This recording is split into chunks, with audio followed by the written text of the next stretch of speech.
सुप्रभात। मी संस्कृती पंचाक्षरी इयत्ता 8वीची विद्यार्थिनी आज 19 फेब्रुवारी म्हणजे छत्रपती शिवाजी महाराजांच्या जयंतीनिमित्त काही शब्द बोलू इच्छिते। महाराष्ट्राचा जो इतिहास लिहिला तो कोणी एरेगेराने नव्हे तर महाराष्ट्राचा इतिहास लिहिला हिरव्या पिवळ्या शालीने, तलवारीच्या खणखणाटेने, घोड्यांच्या टापांनी आणि शहरीच्या डफांनी। पण तो इतिहास घडविला तो म्हणजे छत्रपती शिवाजी महाराजांनी। त्या छत्रपती शिवाजी महाराजांना रयतेच्या राजाला काळीज आहे सह्याद्री ज्याला, शंभूंची शान आहे तो, शंभूंचा अभिमान आहे तो आणि महाराष्ट्राच्या देवघरात पहिलं स्थान आहे तो, अशा त्या छत्रपती शिवाजी महाराजांना माझा मानाचा मुजरा। आपण ज्या महाराष्ट्रात राहतो तो महाराष्ट्र म्हणजे काय?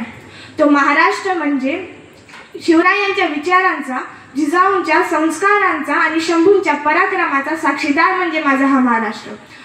तर बंदुकीच्या जोरावर आणि हंटरच्या धाकावर, अहो बंदुकीच्या जोरावर आणि हंटरच्या धाकावर वाघाला माणसासारखं जगायला शिकवणारी मी अनेक माणसे पाहिली, परंतु बंदुकीच्या जोराशिवाय आणि हंटरच्या धाकाशिवाय इथल्याच माणसांना वाघाप्रमाणे जगायला शिकवणारा मी एकच वाघ बघितला आणि तो वाघ म्हणजे छत्रपती शिवाजी महाराज। महाराजांनी आयुष्यामध्ये माणसं जपली आणि वस्तू वापरल्या, परंतु आपण मात्र माणसं वापरतो आणि वस्तू जपतो। आताच काही वर्षांपूर्वी जेव्हा इटलीचे पंतप्रधान भारत भेटीसाठी आले होते तेव्हा काही गाईड्सने त्यांना विचारलं की तुम्हाला प्रेमाचं प्रतीक असलेलं ताजमहल पाहायचंय की सोन्याचं प्रतीक असलेलं गोल्डन टेम्पल? तेव्हा ते त्यांना म्हणाले, मला ना प्रेमाचं प्रतीक असलेलं ते ताजमहल पाहायचंय ना सोन्याचं प्रतीक असलेलं ते गोल्डन टेम्पल। मला माझ्या देशाच्या राजाचा इतिहास शिकवला जातो ना त्या राजाचं रायगड मला पाहायचंय।